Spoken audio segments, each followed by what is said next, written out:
when we were talking there about GA hurling and football, one of the places, of course, that would come to mind would be Knocknanuss. I believe some footballers came from up there. But even before they came, it was a historical area.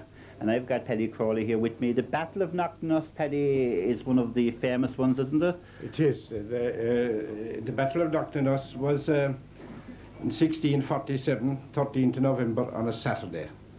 And on that day, the course of Irish history was changed. The old chieftains of Ireland rallied at that time during the General Rebellion, 1641 to 47. That was the whole period ended up in Knocknanuss in 47. A very bloody battle. About 4,500 people died there. Yeah. Now, just to put it in perspective, where exactly is Knocknanuss? It is about 1.5 miles from Castlemagner, on the northern side of the parish, between Castlemagner and Kanturk, near Asolus house. Yeah. I was going to say, kind of a queer spot for a battle. Why did they end up there? Have you any idea? The nature of the ground decided the battle.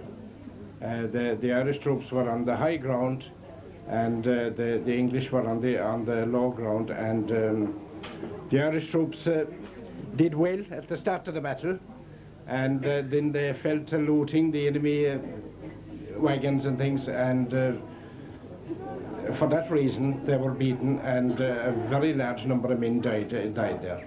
Battles at that particular stage in history, would they be over one day or a number of days or what? The battle was decided in the one day, but on the following day a lot of people stragglers were killed. Yeah. On the third day then there was a storm, bad weather, and I suppose the storm saved a lot of lives. Yeah. It's fairly well documented, is it? It's not a well-known battle because it was part of a general rebellion, and there were no major decisions, and it was just before Cromwell came to Ireland.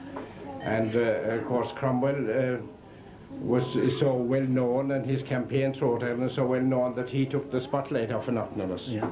Now I wonder whether I've got the right one or not. Was there a famous sword captured there? There was. Sir Alexander MacDonald, to give him his full title, was on the Irish side. He was a Scotsman, and he had some Scotsmen with him. They were called red shanks because they wore short kilts and their legs were red, and they were barefooted, of course. But he had a famous sword. It was kept in Lohat Castle, which was referred to earlier. Yeah. Until fairly recent times, I think. Now I think it's in Dublin Castle. It was a sword considered too heavy for one man to lift, and it had a little iron ball embedded in the back of it that ran forward as the sword was struck down. A very famous sword, and I believe it's still in Dublin, at Dublin Castle. Isn't it a pity, in a way, that all these things seem to find their way to Dublin and stick there? They do, and get lost there. Yeah. Yeah. It was during, I think it was during the Civil War in Ireland, when arms were being rounded up. The sword was collected from Lohat Castle and taken to Dublin. Well, mind you, I'd have thought that at that stage there wasn't too many around who could have used it.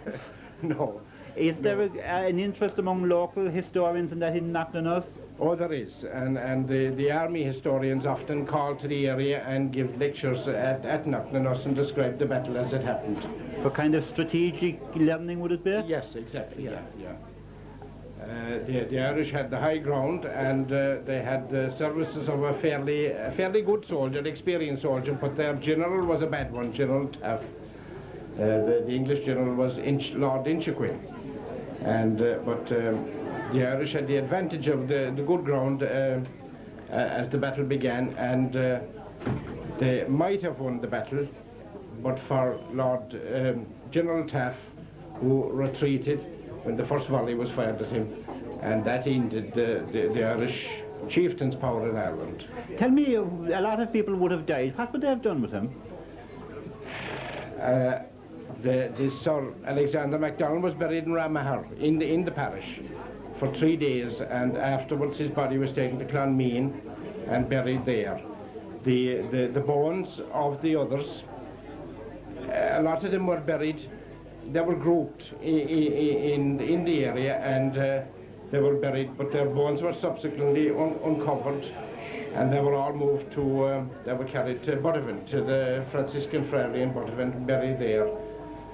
And, but there are still bits and pieces being turned up in the area, belong to the battle, you know, bits of metal and coins and things like that still being, and there are still people searching there with these metal detectors for objects left over. And occasionally something will turn up, will it? Occasionally so things do turn up. I say when someone will be ploughing down now.